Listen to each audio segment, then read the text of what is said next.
Baxter's the newest addition to the Hazbin crew, and I think he's fun. I appreciate the fact he's really short. I always like some variety with the cast's body proportions. Some artwork depicts him with this little hat, and I'm glad the show seems to have left it out, at least for now. I don't hate the hat, but it's kind of goofy looking how it kind of just sits on top of his hair rather than actually going around his head. This art also has way more buttons running down his jacket compared to the show too. I do like the idea of leaning into the spot pattern of his anglerfish motif, and I think it looks nice, but I also understand it would probably be a pain animating a character with 30 tiny spots on their body all the time. On that anglerfish thing, I like how his blue spots glowed in the dark. It's a cute detail to include their bioluminescence. Also, so male anglerfish are actually really very small, which is very fitting for Baxter's small stature. But also, male anglerfish don't have the glowing lures. So I wonder if maybe Baxter is trans. That would be neat. When Abel wears the mask, his horns are much more smaller and curled up a lot more compared to Adam. I like this detail. It implies it was made for him, rather than just giving Abel his dad's old hand-me-downs. There's actually not many similarities between Abel and Adam, mostly their shape language, but that might just be the shape of the robes they're wearing. The pattern on Abel's uniform is slightly different, aside from being a soft red compared to Adam's blue. Abel also doesn't sport the A shape on his chest. It's instead on his hat. Now, Abel looks a lot more like he's in a marching band, what with the straps and the frilly shoulder pads and the marching band styled hat. Perhaps he was in the angel choir before being promoted. I'm disappointed he's just another white blonde guy. It probably didn't help they introduced him with St. Peter, who was another white blonde guy. It really made Abel just feel like Peter 2.0, though I imagine they're probably following that tradition of designing them slightly after their voice actors. It does make me curious what Eve is going to end up looking like.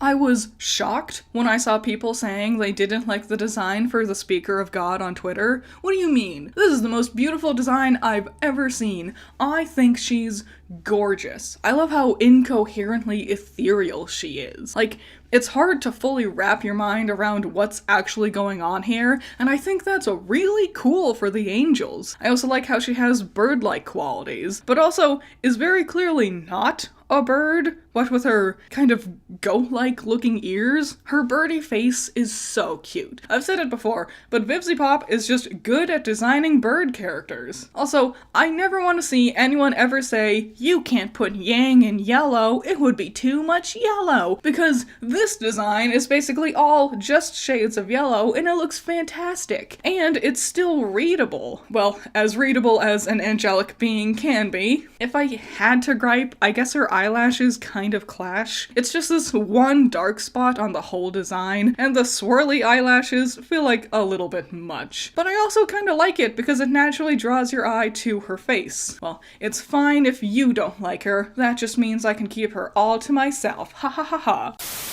We get 3 human designs for some of the sinners in Hazbin Hotel in Season 2. Of the 3, Penchus is the one that most interests me. It's not my favorite, but it did really catch me off guard. I really thought he was gonna be, like, Hispanic, with the long hair, and they have a snake on the Mexican flag.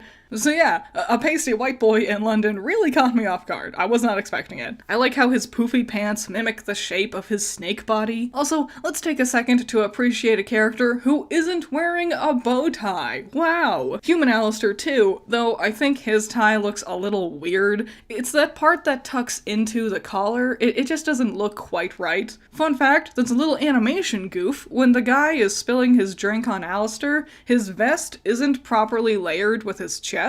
Neat. I think Alistair's human design is fine. I don't like the little bead thing they do for his glasses, though. His monocle as a sinner is the same, and I just don't like it. I think it unnecessarily makes his face look busier, and it just feels like a half-finished way of doing this. Last, we got Vox, who goes through quite a bit of an evolution when we see him. We watch him as he ages, so we can see how his hair starts to go gray later in his life. He also stops wearing glasses as he gets older, presumably to fit his idea of a a perfect image. As he climbs the ranks socially, his little pin on his jacket changes from a fish all the way up to a shark's fin, which is cute. My favorite detail is his heterochromia. I really like seeing realistic heterochromia. I'm so used to like the anime versions where they're wildly different colors. I didn't even fully register that Sinner Vox also has two different colored eyes until I saw it in his human counterpart.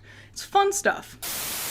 Zizi and Maestro are overlords who were introduced in Season 1, but only really got some fleshing out in Season 2. I adore Maestro's design. He's so cool and different. The teal is such a neat, refreshing change of pace compared to the usual color palette of the Pride Ring. Also, finally, a character with actual horns. Now these are antlers, not like Alistair's lame, stupid, tiny, teeny baby antlers. If you're gonna do antlers, go big, like this. Also, I love how his button down looks like a rib cage, really leaning into that cool skeletal theme he has. Zizi, however, I can't deny it, I don't really like her design. Like, I get it. I do get it, though. I do understand she's designed like that scene trend from the 2000s, but just because I get the idea, that doesn't automatically mean the issues with the design from a technical level goes away. There's so many colors and patterns everywhere, the neon pink, the Monster Energy green, the stripes and spots and feathers. It's a lot, visually, and I personally don't like it. However, I can still admit there are a few neat details with Zizi's design. First, I really like the one really big claw she has. She's a dinosaur, and a couple of different dinosaurs have this claw thing too, so that's a nice touch. And on that note, I like how just huge she is. She's tall, she's gigantic, really leaning to that dinosaur massive attribute, and I think that's a lot of fun. Oh boy, it's time for everyone's favorite overlords, Prick and Hatchet.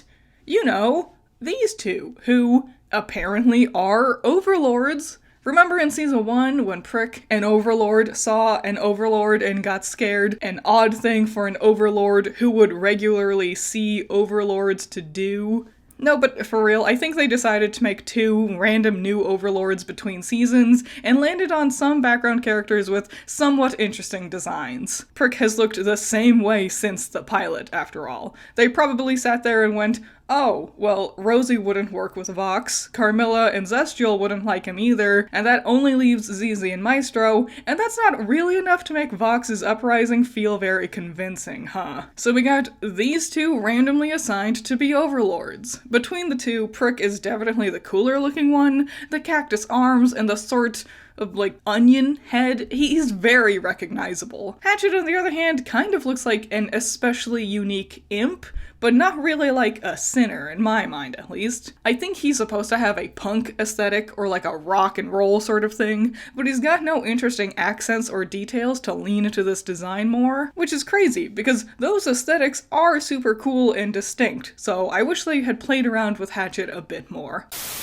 Something I really liked about Season 2 of Hazbin is we got a lot of alternate outfits for people, some flashback styles for Vox and Alistair. Alistair's is really subtle, but the hem of his jacket is black instead of white, which is cute. This was the style he had from the pilot. Speaking of Alistair, he got like casual dress clothes with Rosie. It's nice seeing them sporting something other than just red and black for a little bit. There was the fancy attire for the finale, very fun details and outfits. My favorite is Charlie's snake bracelet, nice reference to Lucifer. But the ones I really wanted to focus on are the two more permanent redesigns for Vaggie and Angel. Vaggie started wearing her hair up in a ponytail, a subtle change but an appropriate one. Not only does it feel a bit more practical with how much she runs around and fights and stuff, but also it gives her a more distinct silhouette, and I think the dangly bits framing her face help direct your eye to her face. Angel's new look is this casual sweater crop top thing, a nice detail that he doesn't wear his pinstripes when he's not on the job. The larger sleeves helps his skinny arms to feel a bit more noticeable, and differentiates his upper arms from his lower ones a bit more. All fun stuff, and it helps to make the world feel a bit more lived in, you know?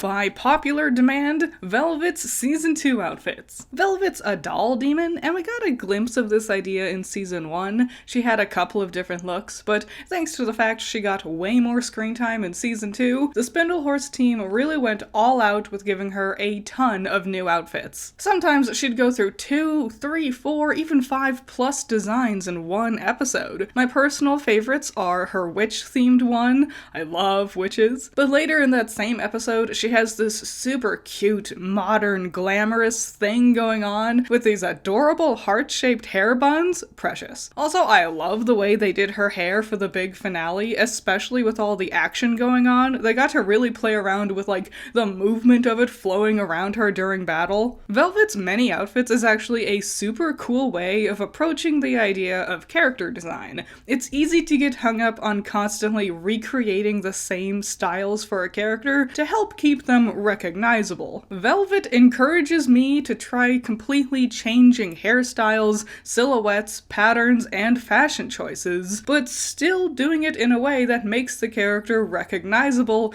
despite all those changes. Velvet's color palette stays the same, even if the patterns might change with her hair, and her uniquely styled mouth and her striking eyes also never change to help with that. It's fantastic, fun, and I can't wait to see what new looks Velvet gets for Season 3. Extra special shout out to my $50 patron, Just Some Major, who probably has really nice handwriting. And shout out to my $10 patrons, you're all amazing. Andrew, Valhalla Knight, Chamomile, Classy Critic, Genital War Thunder, Jake, Amber, Scaring Crows, Messiah, Jacob, Ben Sketchbook, Rain, Lucian, Wild Pilot, Juan, Bunkin Duncan, Hoodie Angel, Ranger, C1 Trooper, Sean, Ruby Rune, Lavaros, Plague, Tyrene, Thanos, Pandemonium, Peter, Aguirre, Eden, Silverheart Soul, Doki Pokey, Zappy, Wolfgang, Philip, Mac and Cheese, Lollaroni, Davey, MD, Nerf Ned, and Video Gamer.